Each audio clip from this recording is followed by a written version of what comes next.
ನಿಮ್ಮ ಜೀವನದಲ್ಲಿ ಒಬ್ಬ ಮಹಿಳೆ ನಿಮ್ಮನ್ನು ರಹಸ್ಯವಾಗಿ ಪ್ರೀತಿಸುತ್ತಾಳೆ ಎಂಬ ಗುಟ್ಟಾಗಿ ನಿಮಗೆ ಅನುಮಾನವಿದೆ. ಬಹುಶಃ ಅವಳು ನಿಮ್ಮೊಂದಿಗೆ ಹೆಚ್ಚು ಸ್ನೇಹಪರಳಾಗಿರಬಹುದು ಅಥವಾ ಅವಳು ನಿಮಗಾಗಿ ಸುಳಿವು ನೀಡುತ್ತಿದ್ದಾಳೆ ಎಂದು ನೀವು ಭಾವಿಸಬಹುದು. ಉದಾಹರಣೆಗೆ, ಅವಳು ನಿನ್ನನ್ನು ತುಂಬಾ ನೋಡುತ್ತಾಳೆ, ಆದರೆ ನೀವು ಕಣ್ಣಿನ ಸಂಪರ್ಕವನ್ನು ಮಾಡಿದ ಕ್ಷಣ ಅವಳು ದೂರ ನೋಡುತ್ತಾಳೆ. ನಂತರ ಅದು ಅದ್ಭುತ ಸಂಬಂಧದ ಪ್ರಾರಂಭವಾಗಬಹುದು. ಆದರೆ ನೀವು ಹಾಗೆ ಮಾಡದಿದ್ದರೆ ಅವಳು ನಿನ್ನನ್ನು ಬಹುಮಟ್ಟಿಗೆ ದ್ವೇಷಿಸುತ್ತಾಳೆ ಮತ್ತು ನೀವು ಶಾಶ್ವತವಾಗಿ ಏಕಾಂಗಿಯಾಗಿರುತ್ತೀರಿ. ಏನು ವ್ಯರ್ಥ. ಆದರೆ ಮೊದಲನೆಯದಾಗಿ, ಅವಳು ನಿಜವಾಗಿಯೂ ನಿಮ್ಮ ಬಗ್ಗೆ ಭಾವನೆಗಳನ್ನು ಹೊಂದಿದ್ದಾಳೆ ಎಂದು ನೀವು ಕಂಡುಹಿಡಿಯಬೇಕು. ನನ್ನ ಪ್ರಕಾರ ಅವಳು ಕೇವಲ ಸ್ನೇಹಪರ ಅಥವಾ ಸ್ವಲೀನತೆ ಇರಬಹುದು. ಅವಳ ನಿಜವಾದ ಭಾವನೆಗಳನ್ನು ತಿಳಿದುಕೊಳ್ಳಲು ಸುಲಭವಾದ ಮಾರ್ಗವೆಂದರೆ ಅವಳ ಮೂಲ ವಿಚಲನಗಳನ್ನು ಪರಿಶೀಲಿಸುವುದು. ಒಬ್ಬ ಮಹಿಳೆ ರಹಸ್ಯವಾಗಿ ನಿನ್ನನ್ನು ಪ್ರೀತಿಸುತ್ತಾಳೋ ಇಲ್ಲವೋ ಎಂದು ಹೇಳುವ ನಿಮ್ಮ ಮೂರ್ಖತನದ ಮಾರ್ಗವಾಗಿದೆ. ಆದರೆ ಮೊದಲ ಸ್ಥಾನದಲ್ಲಿ ಬೇಸ್ಲೈನ್ ಡಿಫ್ಲೆಕ್ಷನ್ ಎಂದರೇನು? ಅಲ್ಲದೆ, ಪ್ರತಿ ಮಹಿಳೆ ಇತರ ಜನರ ಸುತ್ತ ವರ್ತನೆಯ ಬೇಸ್ಲೈನ್ ಹೊಂದಿದೆ. ಅದು ಅವಳ ಡಿಫಾಲ್ಟ್ ಸೆಟ್ಟಿಂಗ್ ಆಗಿದೆ. ಆದ್ದರಿಂದ ಒಬ್ಬ ಮಹಿಳೆ ನಿಮ್ಮೊಂದಿಗೆ ತುಂಬಾ ಸ್ನೇಹಪರಳಾಗಿದ್ದಾಳೆ ಎಂದು ಹೇಳೋಣ, ಆದರೆ ಅವಳು ಇತರ ಪ್ರತಿಯೊಬ್ಬ ವ್ಯಕ್ತಿಯೊಂದಿಗೆ ತುಂಬಾ ಸ್ನೇಹಪರಳಾಗಿದ್ದಾಳೆ. ಅಂದರೆ ಅವಳು ತನ್ನ ಬೇಸ್ಲೈನ್ನಲ್ಲಿ ಕಾರ್ಯನಿರ್ವಹಿಸುತ್ತಿದ್ದಾಳೆ ಮತ್ತು ಅವಳು ನಿನ್ನನ್ನು ರಹಸ್ಯವಾಗಿ ಪ್ರೀತಿಸುವುದಿಲ್ಲ ಎಂದರ್ಥ. ಏತನ್ಮಧ್ಯೆ ಅವಳು ಇತರ ಹುಡುಗರೊಂದಿಗೆ ನಾಚಿಕೆ ಮತ್ತು ಕಾಯ್ದಿರಿಸಿದ್ದರೆ, ಆದರೆ ನಿಮ್ಮೊಂದಿಗೆ ತುಂಬಾ ಸ್ನೇಹಪರವಾಗಿದ್ದರೆ ಏನು? ಈಗ ನನ್ನ ಸ್ನೇಹಿತನಿಗೆ ಬೇಸ್ಲೈನ್ ಡಿಫ್ಲೆಕ್ಷನ್ ಇದೆ ಮತ್ತು ಹೌದು, ಇದು ಬಹುಶಃ ಒಂದು ಚಿಹ್ನೆ. ಅವಳು ರಹಸ್ಯವಾಗಿ ಯಾರಾದರೂ ನಿಮ್ಮನ್ನು ರಹಸ್ಯವಾಗಿ ಪ್ರೀತಿಸುತ್ತಾರೆ ಎಂದು ತಿಳಿಯಲು ಇದು ಅತ್ಯಂತ ವೇಗವಾದ ಮಾರ್ಗವಾಗಿದೆ. ನಿಮಗೆ ಉತ್ತಮ ಕಲ್ಪನೆಯನ್ನು ನೀಡಲು ಬೇಸ್ಲೈನ್ ಡಿಫ್ಲೆಕ್ಷನ್ಗಳ ಕೆಲವು ಸಾಮಾನ್ಯ ಉದಾಹರಣೆಗಳನ್ನು ನಾನು ನಿಮಗೆ ನೀಡುತ್ತೇನೆ. ಹೇಳೋಣ, ಅವಳು ಇತರ ಜನರೊಂದಿಗೆ ಶಾಂತವಾಗಿರುತ್ತಾಳೆ, ಆದರೆ ಅಸಾಮಾನ್ಯವಾಗಿ ನಿಮ್ಮೊಂದಿಗೆ ಚಾಟ್ ಮಾಡುತ್ತಾಳೆ, ಅಥವಾ ಅವಳು ಇತರ ಹುಡುಗರೊಂದಿಗೆ ಒಳ್ಳೆಯವನಾಗಿದ್ದಾಗ, ಆದರೆ ಅವಳು ನಿನ್ನನ್ನು ತುಂಬಾ ಕೀಟಲೆ ಮಾಡುತ್ತಾಳೆ ಅಥವಾ ನಿಮ್ಮೊಂದಿಗೆ ಅಸಭ್ಯವಾಗಿ ವರ್ತಿಸುತ್ತಾಳೆ, ಅಥವಾ ಅವಳು ಸಾಮಾನ್ಯವಾಗಿ ಏಕಾಂಗಿಯಾಗಿ ಸಮಯ ಕಳೆಯುತ್ತಾಳೆ. ಆದರೆ ಅವಳು ನಿಮ್ಮೊಂದಿಗೆ ಸಮಯ ಕಳೆಯುವ ಅವಕಾಶವನ್ನು ಪಡೆದುಕೊಳ್ಳುತ್ತಾಳೆ. ಈಗ ನೀವು ಸಂಪೂರ್ಣವಾಗಿ ಅರ್ಥಮಾಡಿಕೊಳ್ಳಬೇಕಾದದ್ದು ಇಲ್ಲಿದೆ. ಒಬ್ಬ ಮಹಿಳೆ ಪುರುಷನಿಗೆ ತನ್ನ ಆಕರ್ಷಣೆಯನ್ನು ಸೂಚಿಸಿದಾಗ ಅವಳು ದೊಡ್ಡ ಅಪಾಯವನ್ನು ತೆಗೆದುಕೊಳ್ಳುತ್ತಾಳೆ. ಏಕೆ? ಏಕೆಂದರೆ ಸಮಾಜವು ಪುರುಷನ ಮೇಲೆ ಮೊದಲ ಹೆಜ್ಜೆ ಇಡುವ ಮಹಿಳೆಯರನ್ನು ಕೀಳಾಗಿ ನೋಡುತ್ತದೆ. ಜನರು ತುಂಬಾ ಮುಂದಿರುವ ಮಹಿಳೆಯರನ್ನು ಕೊಳಕು ಎಂದು ನೋಡುತ್ತಾರೆ, ಮತ್ತು ಮಹಿಳೆಯು ಹೂ ಅಥವಾ ಸ್ಲಟ್ ಎಂಬ ಮಾತುಗಳು ಬಂದರೆ ಪುರುಷನನ್ನು ಆಕರ್ಷಿಸುವ ಅವಳ ಸಾಧ್ಯತೆಗಳು ಕಡಿಮೆಯಾಗುತ್ತವೆ. ಅದಕ್ಕಾಗಿಯೇ ಮಹಿಳೆಯರು ಯಾವುದೇ ವೆಚ್ಚದಲ್ಲಿ ಆ ರೀತಿಯ ಖ್ಯಾತಿ ಹಾನಿಯನ್ನು ತಪ್ಪಿಸುತ್ತಾರೆ.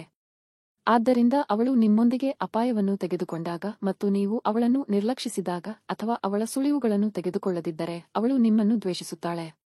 ಮತ್ತು ಪ್ರಾಮಾಣಿಕವಾಗಿ ನೀವು ಅದಕ್ಕೆ ಅರ್ಹರು. ಎಲ್ಲಾ ನಂತರ ಅವಳು ನಿಮಗಾಗಿ ಖ್ಯಾತಿಯನ್ನು ಅಪಾಯಕ್ಕೆ ತೆಗೆದುಕೊಂಡಳು ಮತ್ತು ಅದಕ್ಕಾಗಿ ನೀವು ಅವಳನ್ನು ತಿರಸ್ಕರಿಸಿದ್ದೀರಿ. ಹೌದು, ನೀವು ಅರ್ಥವಿಲ್ಲದೆ ಅವಳನ್ನು ತಿರಸ್ಕರಿಸಿದ್ದೀರಿ. ಆದರೆ ಚಿಂತಿಸಬೇಡಿ, ನನ್ನ ಬಳಿ ಕೆಲವು ಉತ್ತಮ ಸಲಹೆಗಳಿವೆ. ಅದರ ಮೇಲೆ ತ್ವರಿತವಾಗಿ ಕಾರ್ಯನಿರ್ವಹಿಸಿ. ನೀವು ಒಂದೇ ಅವಕಾಶವನ್ನು 2 ಬಾರಿ ಪಡೆಯುವುದಿಲ್ಲ. ಈಗ ನೀವು ಯೋಚಿಸುತ್ತಿರಬಹುದು, ಬೇಸ್ಲೈನ್ ಡಿಫ್ಲೆಕ್ಷನ್ನಲ್ಲಿ ನಾನು ಹೇಗೆ ಕಾರ್ಯನಿರ್ವಹಿಸುತ್ತೇನೆ? ನಾನು ಅವಳನ್ನು ಇಷ್ಟಪಟ್ಟಾಗ ನಾನು ನಿಖರವಾಗಿ ಏನು ಮಾಡುತ್ತೇನೆ?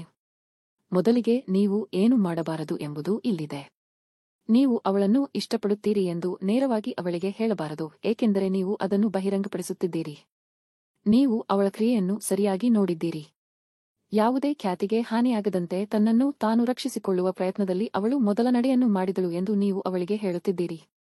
ಅವಳು ತನ್ನ ಮನಸ್ಸನ್ನು ಬದಲಾಯಿಸಬಹುದು ಮತ್ತು ದೂರ ಎಳೆಯಲು ಪ್ರಾರಂಭಿಸಬಹುದು. ಬದಲಾಗಿ ನೀವು ಅದೇ ಭಾವನೆಗಳನ್ನು ಹಂಚಿಕೊಳ್ಳುತ್ತೀರಿ ಎಂದು ಪರೋಕ್ಷವಾಗಿ ಅವಳಿಗೆ ತೋರಿಸಬೇಕು.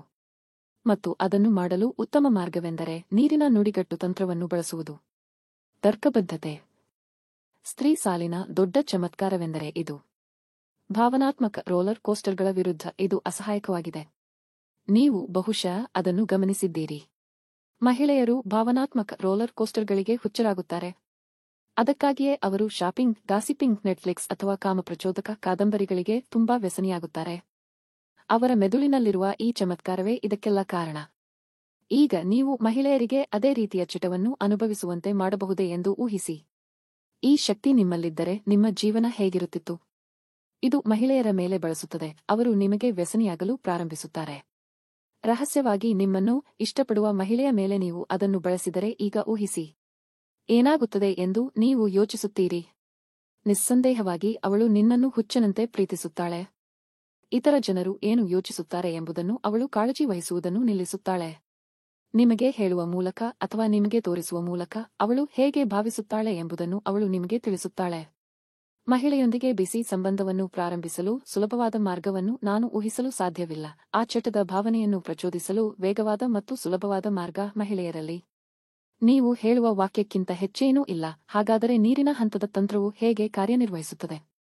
ಒಳ್ಳೆಯದು. ಮಹಿಳೆಯನ್ನು ಭಾವನಾತ್ಮಕ ರೋಲರ್ ಕೋಸ್ಟರ್ನಲ್ಲಿ ಇರಿಸುವುದು ಅವಳೊಂದಿಗೆ ನಿಮ್ಮ ಸಂಭಾಷಣೆಯೊಂದಿಗೆ ನಿಮ್ಮೊಂದಿಗೆ ಹಲವಾರು ಬೇಸ್ಲೈನ್ ವಿಚಲನಗಳನ್ನು ತೋರಿಸುವ ಸುಂದರ ಸಹೋದ್ಯೋಗಿಯನ್ನು ನೀವು ಗಮನಿಸಿದ್ದೀರಿ ಎಂದು ಹೇಳೋಣ. ಆದ್ದರಿಂದ ಒಂದು ಬೆಳಿಗ್ಗೆ ನೀವು ಅವಳಿಗೆ ಹೇ ಎಂದು ಹೇಳಿ ಮತ್ತು ಅವಳು ಹೌದು ಎಂದು ಉತ್ತರಿಸುತ್ತಾಳೆ ಮತ್ತು ನಾನು ಕಾಫಿಯನ್ನು ಹಿಡಿಯುತ್ತಿದ್ದೇನೆ ಎಂದು ನೀವು ಹೇಳುತ್ತೀರಿ. ಅವಳು ನಿಮ್ಮನ್ನು ರಹಸ್ಯವಾಗಿ ಇಷ್ಟಪಟ್ಟರೆ ಅವಳು ಬೇಗನೆ ಹೌದು ಎಂದು ಹೇಳುತ್ತಾಳೆ ಮತ್ತು ನಂತರ ಕೆಫೆಯಲ್ಲಿ ನೀವು ಬಯಸಿದ ಕಾರಣ ಅವಳನ್ನು ಭಾವನಾತ್ಮಕ ರೋಲರ್ ಕೋಸ್ಟರ್ನಲ್ಲಿ ಇರಿಸಿ ಅವಳು ನಿನ್ನೊಂದಿಗೆ ಪ್ರೀತಿಯನ್ನು ಅನುಭವಿಸಲು ನೀವು ಎರಡು ಭಾವನೆಗಳ ನಡುವೆ ಬೌನ್ಸರ್ ಮಾಡಲು ಬಯಸುತ್ತೀರಿ. ಮೊದಲಿಗೆ ನೀವು ಅವಳನ್ನು ಪ್ರೀತಿಯಲ್ಲಿ ಅನುಭವಿಸಬೇಕೆಂದು ಬಯಸುತ್ತೀರಿ, ಇದು ಭಾವನಾತ್ಮಕ ಉನ್ನತವಾಗಿದೆ.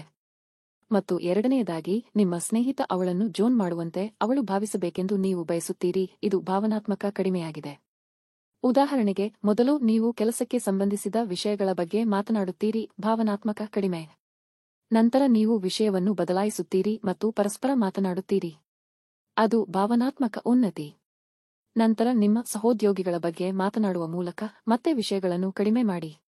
ನಂತರ ನೀವು ಮತ್ತೆ ಹೆಚ್ಚಿನ ವಿಷಯಗಳನ್ನು ತರುತ್ತೀರಿ. ನೀವು ಆ ಸಹೋದ್ಯೋಗಿಯಲ್ಲಿ ಆಸಕ್ತಿ ಹೊಂದಿರಲಿಲ್ಲ, ಏಕೆಂದರೆ ನೀವು ಅವಳ ಬಗ್ಗೆ ಹೆಚ್ಚು ಆಸಕ್ತಿ ಹೊಂದಿದ್ದೀರಿ.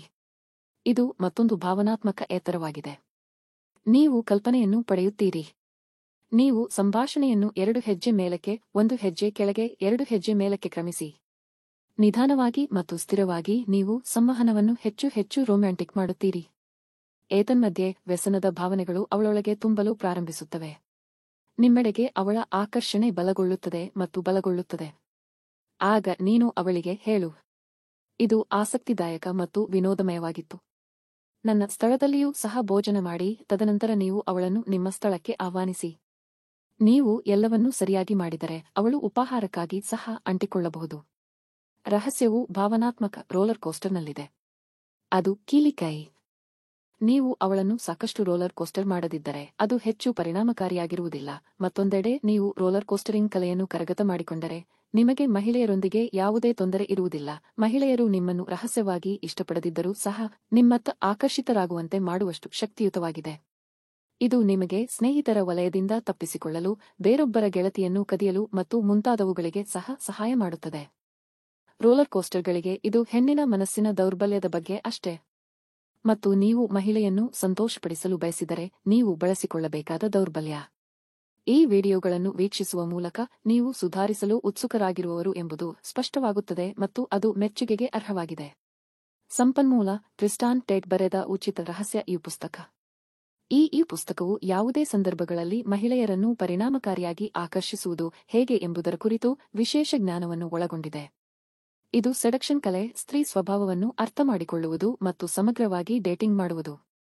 ನೀವು ಡೇಟಿಂಗ್ ಕ್ಷೇತ್ರದಲ್ಲಿ ಆಟಗಾರರಾಗಲು ಇದು ಕೇವಲ ಅಡಿಪಾಯವಾಗಿದೆ. ನಿಮಗೆ ಪ್ರೇರಣೆಯ ಕೊರತೆಯಿಲ್ಲ, ನೀವು ತೆಗೆದುಕೊಳ್ಳುತ್ತಿರುವ ಮಾರ್ಗದಲ್ಲಿ ನಿಮಗೆ ಜ್ಞಾನ ಮತ್ತು ನಂಬಿಕೆಯ ಕೊರತೆಯಿದೆ.